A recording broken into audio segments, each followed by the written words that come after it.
이전 하나님께서 우리에게 주실 생명의 말씀은 누가복음 4장 20절에서 22절까지.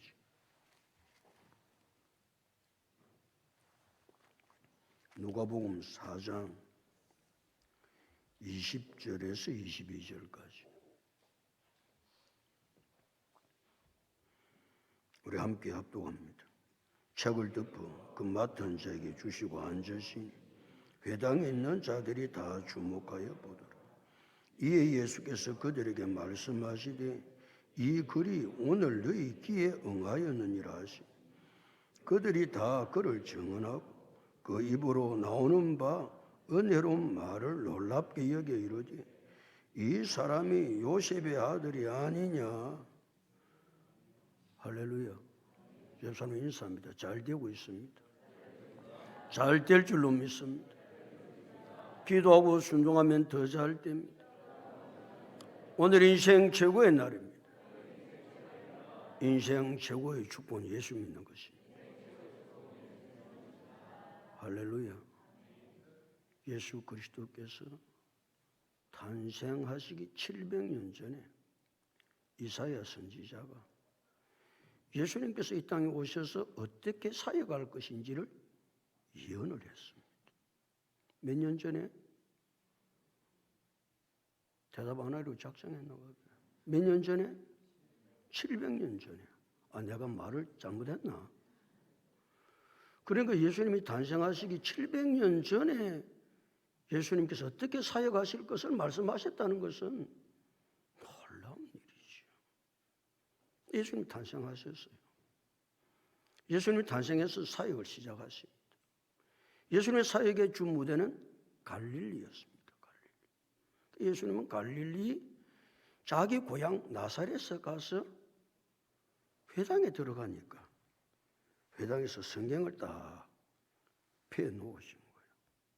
그 성경을 펴놓아서 예수님께서 이제 성경을 펴놓은 대로 보니까 이사야 61장 1절 2절의 말씀이 피어져 있는 거예요. 이사야 61장 1절 2절의 말씀은 예수 그리스도께서 하실 사역의 내용이 무엇인지를 잘 나타내주고 있는 말씀이었습니다.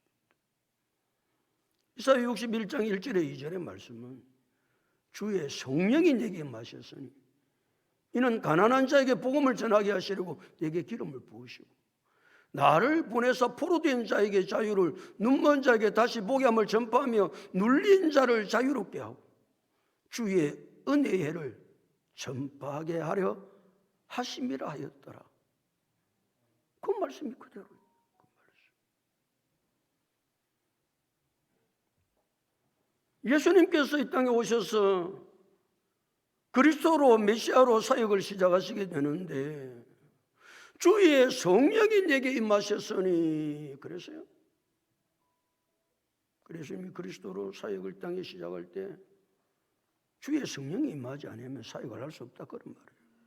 그러니까 주의 성령이 내게 임하셨으니 내게 기름을 부어주시고 하나님이 예수님에게 기름을 부어주시고 성령의 기름을. 그러니까 예수님께서 공생의 사역을 시작하시고 주님께서 원하시는 하나님이 원하시는 사역을 시작할 때 성령의 충만함이 없이는 기름 부으심이 없이는 사역을 시작할 수 없기에 하나님이 예수님에게 성령으로 기름 부어주셨다. 우리가 무슨 사역을 하든지 찬양대회를 하든지 교사를 하든지 교회 청소를 하든지 성령으로 충만해야 한다. 성령으로 충만할 수 있기를 예수님의 이름으로 축복합니다.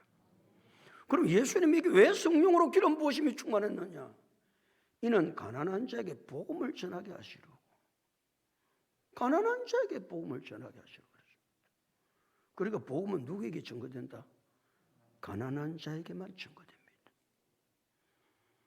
여러분 속에 복음이 있습니까? 예수가 있습니까? 예수가 없는 사람은 왜 그 속에 예수가 없지요? 왜 사람들이 예수님을 받아들이지 않지요? 그건 가난하지 않았을 거예요. 가난하지 않았어. 이게 가난하다는 말은 물질적으로 가난한 것을 말하는 것이 아닙니다. 마음이 가난해야 됩니다. 마음이 가난해. 그럼 마음이 가난하다는 말은 무슨 말입니까? 나는 부족하고, 나는 못났고, 나는 잘 알지 못하고, 나는 허물이 많고, 나는 죄가 많은 죄인입니다. 깨달아지는 마음이 가난한 마음인 줄로 믿습니다. 어떤 사람은 육신은 가난해요. 근데 마음이 가난하지 않아가지고 예수님을 복음을 받아들이지를 않아요. 그런 사람 참 많습니다. 저 사람은 가난하고 힘들고 어려워서 복음을 전하면 복음을 받아들일 것 같은데 복음을 받아들이지 않고 택택 튕기는 사람이 있습니다. 왜 그럴까요? 마음이 가난하지 않았을 거예요. 어떤 사람 잘 살아요. 세상에 지혜도 있어요. 똑똑해요. 잘났어요. 근데 그 사람에게 복음을 전하면 쑥 그 사람 심령에 복음이 들어가요. 왜 그런 현상이 일어나느냐? 그 사람 마음이 가난하기 때문에. 돈은 많고 배운 거는 많고 가진 것은 수없이 많아도 이 사람은 나는 부족합니다. 나는 못났습니다. 나는 허물이 많습니다. 나는 죄인입니다. 이렇게 깨달아지는 심령 속에 복음을 전하면 복음이 그 심령 속에 쏙 들어와서 놀라운 역사를 이루어가게 되는 줄로 믿습니다. 오늘 하나님의 말씀이 전거될 때 이 말씀이 내 심령 속에 잘 뿌려져서 30배, 60배, 100배의 열매를 맺을 수 있는 사람은 마음이 가난한 사람입니다. 마음이 가난한 사람은 하나님의 은혜를 늘 사모합니다. 나는 하나님의 은혜가 없으면 못 삽니다. 내가 아무리 세상 것을 가지고 똑똑하고 잘난 그런 인생이라 할지라도 하나님의 은혜가 없으면 나는 살아갈 수가 없습니다. 누가 그렇게 산다고요? 마음이 가난한 사람. 그러니까 마음이 가난한 사람은 늘 보면 은혜를 사모해요. 나는 하나님의 은혜가 없으면 살아갈 수 없습니다. 세상에 돈이 많고 적고가 문제가 아니라 마음이 가난한 사람은 하나님의 은혜를 사모할 뿐만 아니고 하나님의 자비를 간구합니다. 하나님의 자비를 베풀어 주셔야 합니다. 하나님께서 나에게 긍휼을 베풀어 주셔야 합니다. 허물 많고 죄 많은 나를 잘못된 나에게 하나님께서 불쌍히 여겨 주셔야 내가 삽니다. 이 심령을 가진 자를 마음이 가난한 자라고 그럽니다. 사랑하는 성도 여러분, 우리 모든 성도는 주님 나라 갈 때까지 마음이 가난한 자들이 될 수 있기를 예수님의 이름으로 축복합니다. 내가 세상의 모든 것을 다 가졌다 할지라도, 내가 세상에 아무리 똑똑하다 할지라도 늘 하나님 앞에 놓을 때마다 하나님, 나는 부족합니다. 나는 못났습니다. 나는 어리석습니다. 그때마다 하나님 우리에게 은혜를 주시고 하나님 놀라운 역사가 우리의 삶들 속에 일어나게 될 줄로 믿습니다. 그리고 예수님께서 이 땅에 오셔서 공생의 사역을 시작하세요. 예수님 하시는 사역은 네 가지입니다. 네 가지 크게. 첫 번째가 예수님 하셨던 사역이 뭐라고요? 포로된 자에게 자유를 주십니다. 포로된 자. 이 땅의 사람들은 포로된 자인데 특별히 어디에 포로된 자다? 죄에 포로된 자. 죄에 포로된 자를 자유케 할 수 있는 분은 죄에 포로된 자에게 자유를 주시기 위해서 예수님께서 이 땅에 오셨어요.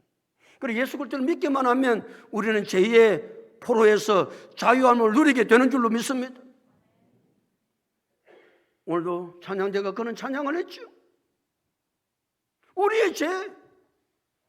그래서 요한일서 1장 7절은 그 아들 예수의 피가 우리를 모든 죄에서 깨끗하게 하실 것이요. 할렐루야. 그렇죠. 두 번째는 예수님 하신 사역이 뭐라고요? 눈먼 자를 다시 보게 해주십니다. 눈먼 자. 눈이 멀었어요. 눈은 뜨고 있는데 눈이 멀었다니까. 그래, 옛날에 눈을 뜨고 있는데 눈이 먼 사람을 뭐라고 그랬습니까? 당달이다 그래. 당달. 아이고, 저 당달이다. 눈은 부시시 뜨고 있는데 안 보이는 거예요. 그 당달이지. 눈먼 자를 다시 보게 하기 위해서 예수님이 이 땅에 오셨어요. 예수님 하신 사역이에요. 눈은 떴는데 안 보이는 거예요. 뭐가? 믿음의 세계가. 그러니까 눈먼 자를 다시 눈을 뜨게 한다는 말은 영적인 눈을 뜨게 하고 믿음의 눈을 뜨게 하고 이 진리의 말씀을 보는 눈이 뜨이고 이 진리의 말씀이 믿어지니까 이 진리 속에 역사하시는 하나님의 일하심이 눈에 보이는 거예요. 이 믿음의 눈이 열려야 이 세상을 살아갈 때 환난을 만나고 어려움을 만나고 곤란을 만나도 소망 가운데 산다. 왜? 믿음의 눈이 열리니까. 하나님 일하시면 눈에 보이는 거예요. 지금 내 현실은 힘들고 어렵지만 내가 믿음의 눈이 열리면, 영적인 눈이 열리면 하나님의 일하심이 내 눈에 보인다니까. 그런 사람들은 다 죽겠다고 그러는데 내 속에 믿음이 있어 믿음의 눈이, 영적인 눈이 열리니까 하나님의 일하심이 눈에 보여요. 그러니까 소망이 생기죠. 다른 사람 다 절망 가운데 있는데도 이 사람은 소망이 생기고, 소망이 생기니까 입에서 늘 뭐가 노느냐? 감사가 노는 거예요. 감사합니다. 감사합니다. 누가 할 수 있느냐? 믿음의 눈이 열린 사람만이. 지금 상황이 힘들고 어렵지만은 하나님께서 일하심이 눈에 보이기 때문에 감사합니다. 감사합니다. 감사합니다. 이렇게 살아갈 수 있는 것은 예수 그리스도를 믿음으로 말미암아 영적인 눈이 열릴 때만 가능한 줄로 믿습니다. 눈먼 자를 다시 보게 하기 위해서입니다. 세 번째는 예수님께서 하신 사역이 무엇이다? 눌린 자를 자유롭게 하시기 위해서 오셨다. 이 세상 사람들은 다 눌려있다. 염려, 근심, 걱정, 스트레스, 얼마나 세상 것들이 누르고 있는지 모릅니다. 숨을 못 쉬겠는 거예요. 숨을 못 쉬니까 잠이 안 오는 거예요. 수면제를 먹지 않으면 잠을 못 자는 거예요. 술을 마시지 않으면 잠을 못 자는 거예요. 이 스트레스, 이 염려, 근심, 걱정을 누가 해결해 줄 수 있습니까? 누가? 우리의 염려와 근심과 걱정, 스트레스, 눌린 자를 자유롭게 할 수 있는 능력은 예수 그리스도에 있다. 예수 그리스도를 믿으면 때로는 근심이 찾아오기도 하죠. 잠깐 스트레스를 받기도 하죠. 그러나 믿음 안에서, 복음 안에서 말씀을 들으면 이 모든 것은 다 날아가는 줄로 믿습니다. 이것이 복음의 능력, 복음의 능력이죠. 네 번째는 주의 은혜를 누리게 하신다. 할렐루야. 주의 은혜는 땅을 경작하지 않아요.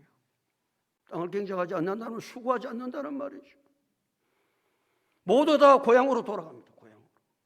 고향, 그리워하는 고향. 모든 빚은 다 탕감받습니다. 노예는 해방됩니다. 누가 오심으로 말미암아? 예수 그리스도가 오심으로 말미암아. 예수 그리스도를 믿는 자에게 주시는 하나님의 놀라운 축복, 이 은혜를 우리는 누리고 감사하며 살다가 우리만 누리고 사는 것이 아니고, 나는 말이죠, 하나님의 은혜를 누리고 주의 은혜를 누리고 하나님 안에서 자유하고 기뻐하고 감격하고 소망을 가지고 감사하며 살아가는데 이 땅에 그렇게 살지 못하는 인생들이 수없이 많다. 그래서 우리만 주의 은혜를 누리는 것이 아니고 아직도 주의 은혜를 알지 못하는 자들에게 이 복음을 전해야 되는 줄로 믿습니다. 이것이 우리에게 주어진 사명이죠. 주어진 사명. 오늘 20절부터 공부할 건데 20절 다 같이 읽으실 거예요. 20절 다 같이 시작.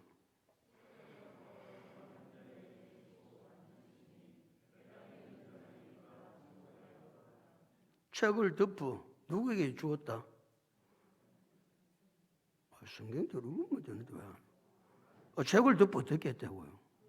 그 맡은 자에게 주시고 그랬어요. 그래 책을 맡은 자가 있다 그 말이죠.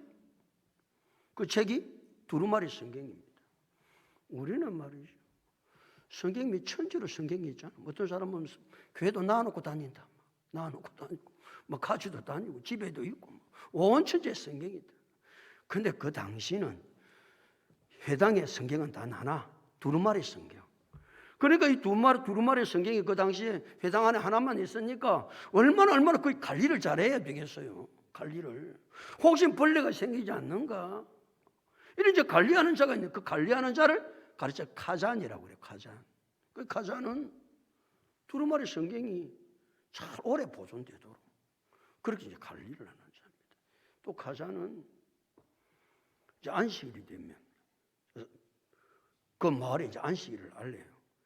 나팔을 불러가지고 나팔을 빰빰빰 나팔을 불면 사람들이 말이죠. 아 오늘 안식일이 됐구나.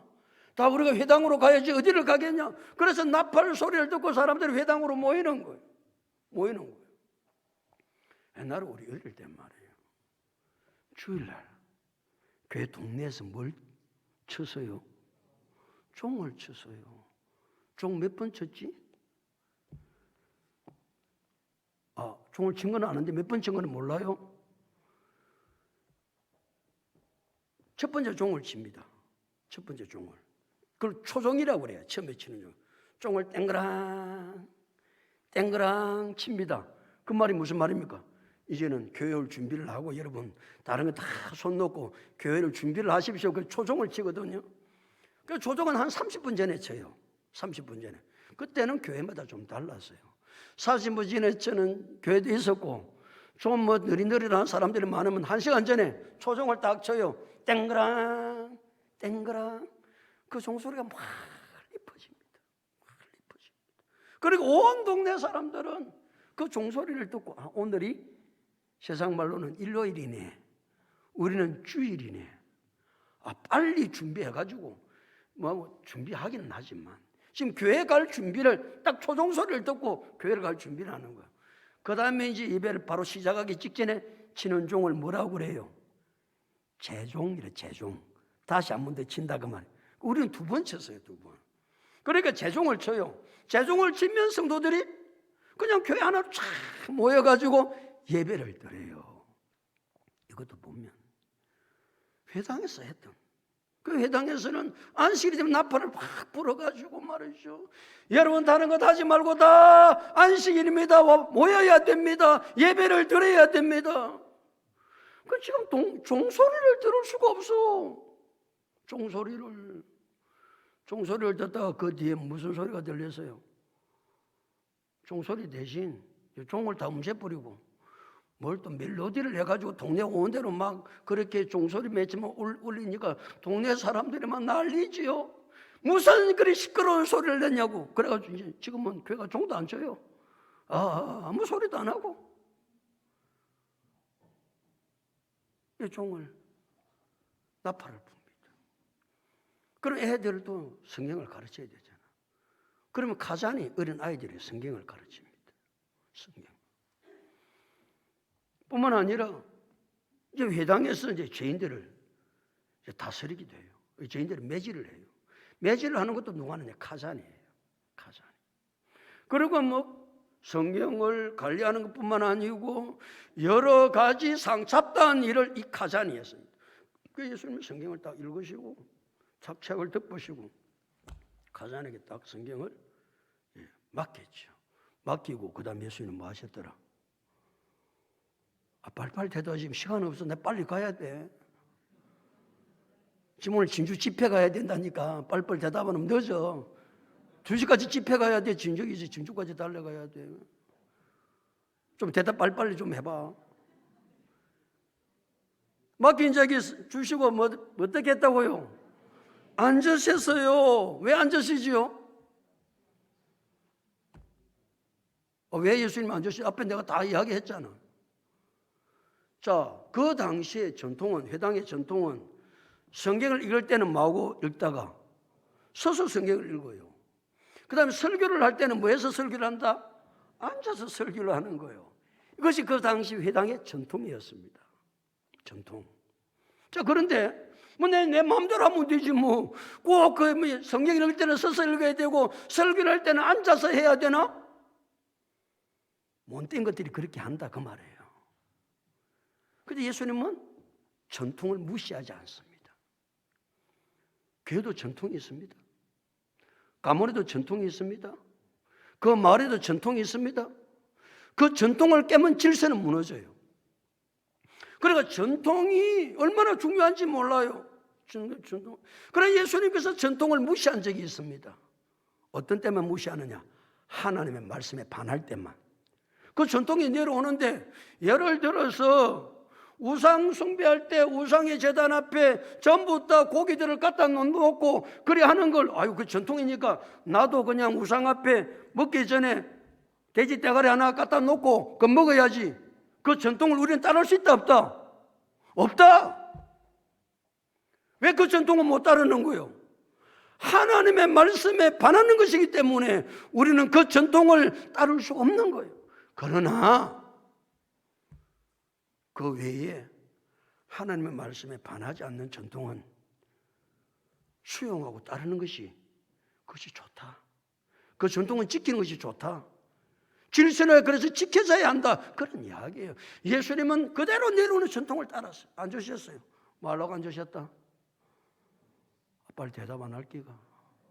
설교를 하려고 앉으셨다. 설교를 하려고. 자, 그러면 그 다음부터요. 다시 20절 시작. 책을 덮고 그 맡은 자에게 주시고 앉으시니 그 다음 읽습니다. 시작. 자, 회당에 있는 자들이 어떻게 하고 있다?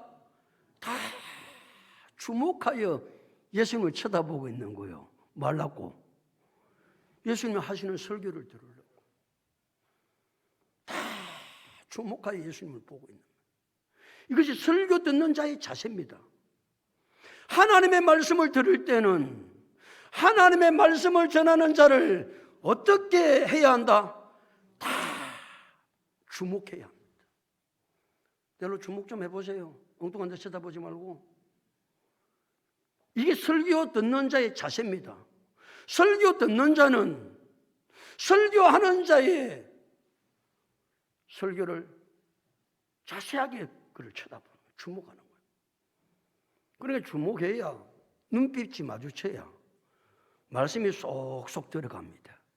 눈빛을 안 맞추는 인생은 문제가 굉장히 많습니다. 아니, 그렇습니다. 그럼 평생 앉아 있어 봐야 안 되는 거예요. 평생 앉아 있어 봐야 안 되는 거예요. 다시 이야기합니다. 예수님이 설교를 하실 때 회당에 있는 사람은 어떻게 했다고요? 다 예수님을 주목합니다. 다 쳐다봅니다. 쳐다봅니다. 이게 설교 듣는 자의 중요한 자세입니다. 이걸 가르쳐서 우리는 정시 그럽니다. 언제나 설교를 하나님의 말씀을 들을 때 여러분 하나님의 말씀을 전하는 자를 중시하지 않냐고 무슨 말씀을 듣습니까? 그건 잘못된 자세예요. 하나님의 말씀을 듣는 자의 두 번째 자세는 정좌예요. 바르게 앉아야 돼요. 바르게. 딱 바르게. 몸을 꼿꼿하게. 딱 엉덩이를 어제 대고. 그렇게 앉아야 맞아요. 팔 딱 펴고. 팔베개 하고. 다리 꼬고. 빼딱하게 앉아서. 이것이 하나님의 말씀을 듣는 사람의 자세입니까? 그렇지 않습니다. 그 다음에 하나님의 말씀을 들을 때는 어떤 자세를 가져요? 정청입니다. 정청. 귀를 열고 오늘도 내가 하나님의 말씀 하나도 빠뜨리지 않고 내가 그 말씀을 다 들을 것이다. 하나님의 말씀을 듣는 사람의 자세는 굉장히 중요합니다. 이 자세가 되지 않는데 무슨 와서 하나님 앞에 예배를 드리겠어요? 말씀이 들리겠어요? 다시 하나님의 말씀을 듣는 자 자세는 세 가지인데 첫 번째가 뭐다? 정시다. 두 번째는 무엇이다? 정좌다. 세 번째는 무엇이다? 정청이다. 그렇게 예수님이 설교를 하십니다. 회당에 있는 사람은 다 예수님을 주목했어. 예수님의 설교하신 것을 쳐다보고 있는 거예요. 귀를 쫑긋해서 정시라는 말은 그냥 눈만 본다 말이 아니죠. 온 촉각을 곤두세워서 말씀을 듣는다 그 말 아닙니까? 모든 촉각이 곤두서야 하나님의 말씀이 들리는 거예요. 그래 안 하면 안 들리는 거예요. 딱 그렇게 하고 있으니까 듣는 자의 자세가 되니까 예수님 설교를 하시죠. 21절 다 같이 읽겠습니다. 시작.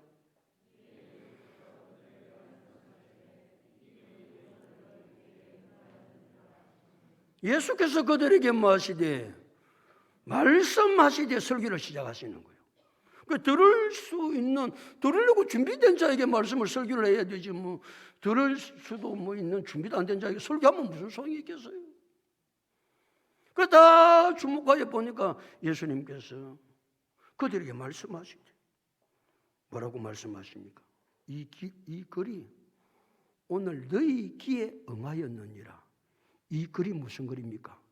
이사야 61장 1절에서 2절의 말씀, 이 글. 이 글의 내용이 무엇입니까? 예수님께서 하셔야 될 사역이 무엇인지에 대한 내용입니다. 그러니까 예수님께서 하시는 말씀이 무슨 말씀입니까? 내가 메시아다 그 말입니다. 내가 메시아, 내가 그리스도다. 예수님께서 자기 고향 나사렛에서 오셔가지고 하셨던 말씀 가운데 이사야 61장 1절에 2절의 말씀을 설교하시면서 예수님께서 선포하신 것은 내가 그리스도다. 내가 메시아다. 예수님은 메시아입니다. 예수님은 그리스도이십니다. 예수님이 그리스도란 말은 예수님이 왕이요, 제사장이요, 선지자라는 말입니다. 예수님은 왕이요, 제사장이요, 선지자입니다. 왕은 뭐 하는 사람입니까? 백성을 통치하는 사람입니다. 백성을 통치할 뿐만 아니라 예수님이 왕이라는 말만 그렇게 통치하는 것이 아니라 예수님은 우리의 주인 되신다. 우리의 주인 되십니다. 예수 믿기 전에는 내가 내 삶의 주인이었습니다. 그러니까 예수를 딱 믿으면 내가 내 삶의 주인이 아니고 내 삶의 주인은 주님이십니다. 이게 바뀌는 것이요. 소유권이 바뀌는 것이죠. 예수님이 왕이다 그 말은 예수님이 통치하신다 그 말이죠. 예수님이 통치하신다, 다스리신다 그 말인데 예수님은 통치만 하시는 것이 아닙니다. 그러니까 우리는 언제나 예수님의 통치를, 다스림을 받아야 되는데 예수님이 통치만 하시는 것이 아니고 예수님은 우리의 삶에 피로도 공급해 주신다. 왕 말이에요, 왕. 그러니까 우리 이대홍 집사님 기도할 때도 백성들의 안전을, 그래서 제일 먼저 무슨 일이 생기면 누구한테 제일 먼저 항의하는 겁니까? 대통령한테 항의하는 거거든요. 대통령이 뭐합니까? 왜 백성의 생명을 못 지켰습니까? 그러는 거거든요. 그러니까 대통령이 그냥 국민만 통치하는 것이 아니고 국민을 안전하게 지켜주고 국민을 뭐도 책임져줘야 된다, 피로도 책임져야 되는 것이 옛날의 왕이었습니다.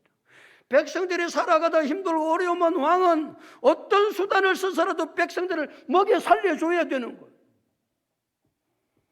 그래 우리의 왕 되신 예수님은 우리가 기도하면 내가 이런 것이 필요합니다. 그럼 우리의 기도에 응답하셔서 우리의 필요를 채워주시는 줄로 믿습니다. 그래서 마태복음 7장 7절 8절은 뭐라고 그랬어요? 구하라 그래야면 너에게 주실 것이요, 찾으라 그래야면 찾아낼 것이요, 문을 두드려라 그러면 너에게 열릴 것이니 구하는 이마다 얻을 것이요, 찾는 이가 찾을 것이요, 두드리는 이에게는 뭐 할 것이니라? 열릴 것이니라 말씀하시고 왕이시기 때문에 우리가 기도하면 하나님 우리의 기도를 면하지 아니하시고 우리의 필요를 채워주시는 줄로 믿습니다. 예수가 그리스도라는 말은 예수님은 왕이시요, 예수님은 제사장이시요, 제사장이라는 말은 죄 문제를 해결하는 자라는 말입니다. 우리 인간의 죄 문제를 해결할 자는 오직 예수 그리스도 한 분밖에 없는 줄로 믿습니다. 제사장이요, 그 다음에 예수님은 세 번째로 무엇이다? 선지자다. 선지자가 하는 일이 뭡니까? 하나님께로 말씀으로 인도해 가는 것이죠. 오늘도 왜 우리가 하나님의 말씀을 들어야 됩니까? 우리가 하나님의 말씀을 들어야, 이 진리의 말씀을 들어야 하나님께로 인도함을 받는 줄로 믿습니다. 우리 힘으로는 하나님 앞에 인도함을 받을 수가 없는 거예요. 그러니까 하나님의 말씀이 얼마나 중요하죠. 다시 21절. 이에 예수께서 그들에게 말씀하시되 이 글이 오늘 너희 귀에 뭐하였느니라? 응하였느니라. 응하였느니란 말은 성취되었느니라, 이루어졌느니라 그 말이죠. 자, 이사야 선지자가 예수님이 탄생하시기 몇 년 전에 이 말씀을 하셨다고요? 700년 전에 했어요. 700년의 세월이 흘러도 하나님이 하신 말씀은 그대로 이루어진다. 놀라운 사건입니다. 하나님의 말씀은 700년 전에 말씀하셨든지 1000년 전에 말씀하셨든지 하나님이 하신 말씀은 반드시 그대로 이루어진다. 그래서 예수님이 마태복음 24장 35절에 천지는 없어질지언정 내 말은 없어지지 아니하리라. 아멘. 천지는 없어져도 예수님 하신 말씀 없어지지 않는다는 말은 하나님 하신 말씀은 반드시 그대로 이루어진다는 거예요. 역사가 무엇입니까? 역사는 하나님의 약속의 말씀이 이루어지는 과정을 적어놓은 것이 역사입니다. 이 세상의 모든 역사는 하나님의 약속한 말씀이 이루어지는 내용이 기록된 것이 역사입니다. 그럼 하나님 이 세상에서, 이 땅에서 마지막 약속하신 약속의 마지막이 뭐예요? 내가 너무 어려운 질문했나? 예수님의 재림입니다. 예수님의 재림. 그러니까 우리는 이 역사는 어디까지 이어진다? 예수님이 재림할 때까지만 이루어집니다. 예수님이 재림하시면 역사도 끝납니다. 그러니까 우리는 예수님이 재림하실 때까지 역사는 계속해서 쓰여지는 것을 깨닫고 하나님이 약속하신 말씀은 그 재림 전까지 모든 약속은 그대로 이루어진다. 그러니까 우리는 예수님이 재림하실 때까지 하나님께서 우리에게 약속하신 이 약속의 말씀을 붙들고 믿음으로 살면 반드시 성리하게 되는 줄로 믿습니다. 응하였느니라. 22절 다 같이 읽습니다. 22절 다 같이 시작.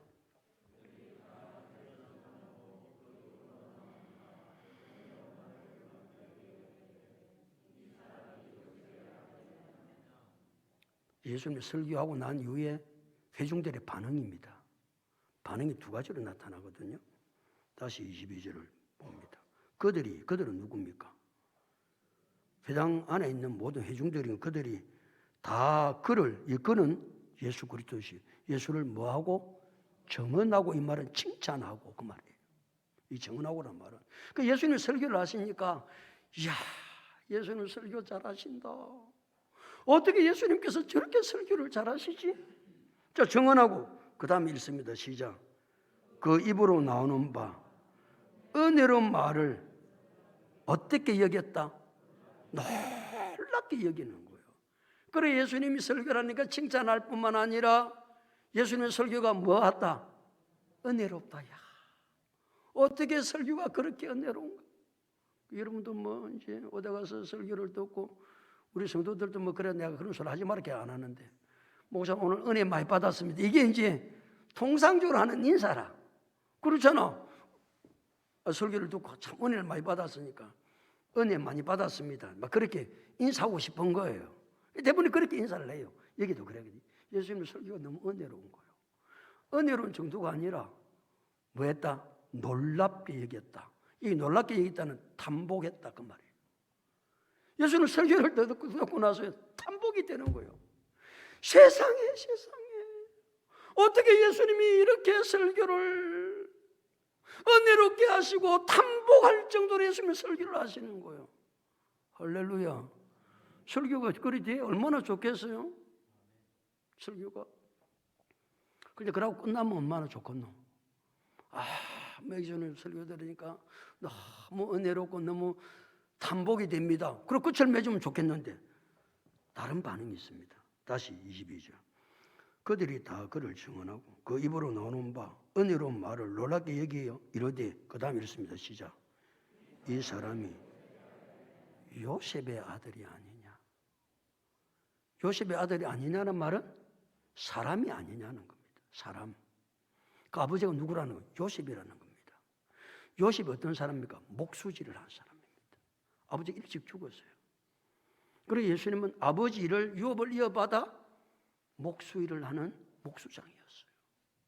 그래서 사람들이 지금 예수님께서 설교를 하시면서 나는 메시아야, 나는 그리스도야 그렇게 했는데 설교를 듣고 그건 듣는 중에 설교는 은혜스러웠어요. 탐복이 되었어요. 그런데 사람들의 또 다른 반응은 뭐였더라? 이 사람이 요셉의 아들이 아니냐는 거예요.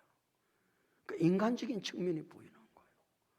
우리하고 30년 동안 같은 한 동네 살았고, 우리가 지금 어떤 사람인지 잘 알고, 어릴 때 같이 놀고, 청년이 때도 같이 놀고, 그런데 지가 뭐 나타나서 내가 메시아다, 내가 그리스도다, 그러니까 이 사람이 요셉의 아들이 아니냐 그러는 거예요.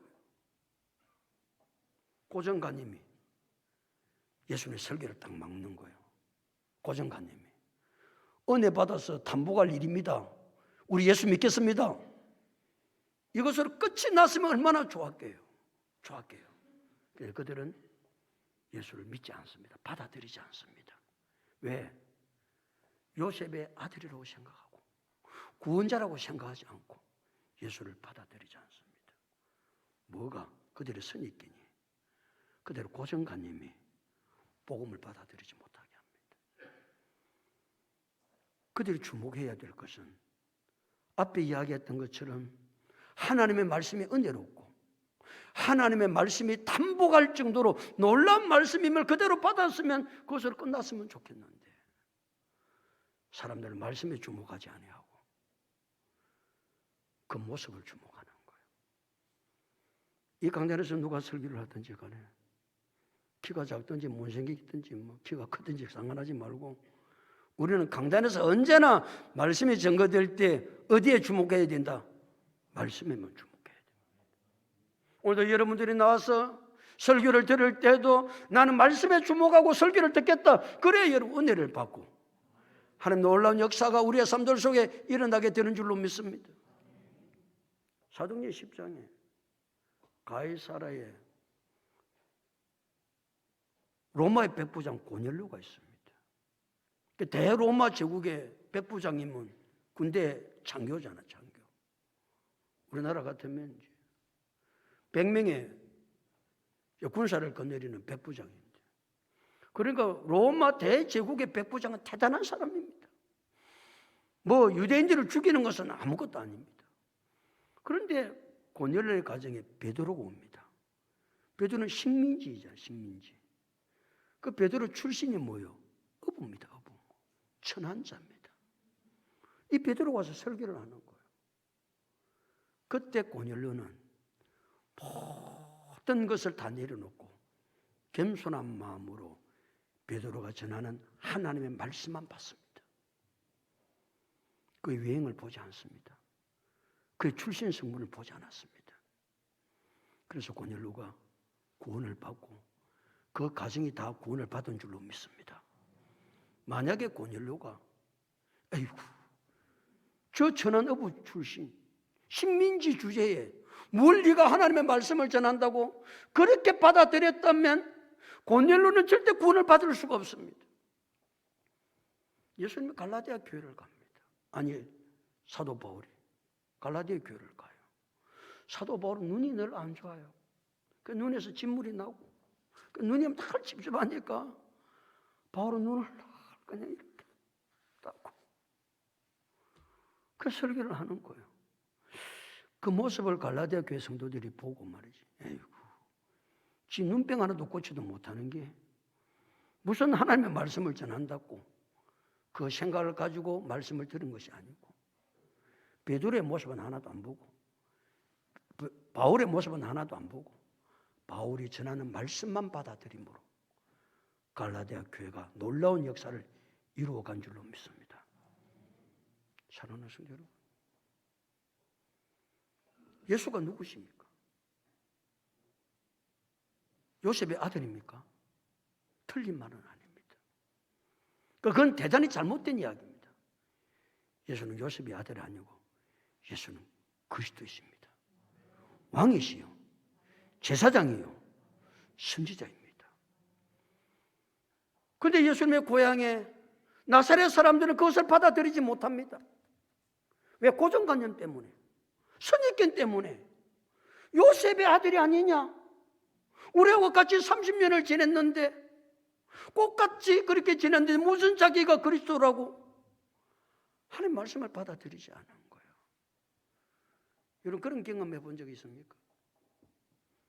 이전에는 내하고 술도 많이 먹고 못된 짓 많이 했는데 이 사람은 언제 예수를 믿은 거야? 언제? 예수를 믿은 정도가 아니고 이 사람은 신학가가 목사가 되고 하는 거야. 그래, 이 사람이 설교를 하는 게 목사라고. 그럼 여러분 어떻게 하시겠어요? 아이고, 집꾸라지 내가 하는데. 옛날엔 저기 얼마나 못된 짓을 많이 했는데, 얼마나 술을 많이 퍼붓는데, 지금 무슨 목사가 되어서 뭐 한다고? 그럴 경우가 굉장히 많습니다. 그래서 우리는 언제나 무엇은 보지 말고, 사람은 보지 말고, 고정관념은 버리고, 선입견은 버리고, 무엇에만 주목한다? 하나님의 말씀에만 주목한다.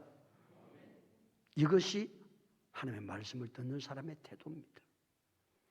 앞에 정시, 정자, 정청도 이야기했지만 가장 중요한 것은 하나님의 말씀에 주목하는 것입니다. 하나님 앞에 놓을 때마다 다른 것에 주목하지 마십시오. 옆 사람 주목하지 마십시오. 목사님 오늘도 큰 소리 지르나 그거 주목하지 말고, 여러분이 주목해야 될 것은 오직 무엇에만 주목한다? 하나님의 말씀에만 주목한다. 이것이 하나님의 사람들이 쳐야 될 태도이다.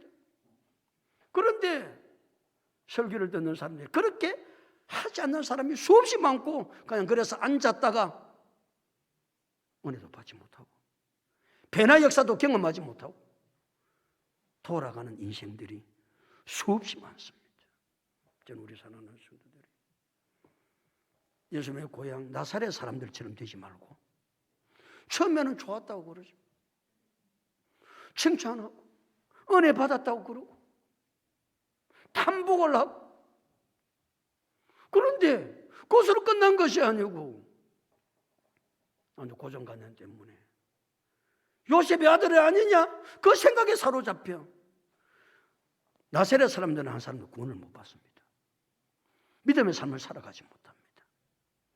그러니까 말이죠, 우리는 고넬료처럼 내가 백부장이라도 말씀을 전하는 사람이 식민지고 어부 출신이고 천한 자라도 그가 전하는 하나님의 말씀이 말씀되면 받아들이고 놀라운 역사를 이루어가야 될 줄로 믿습니다.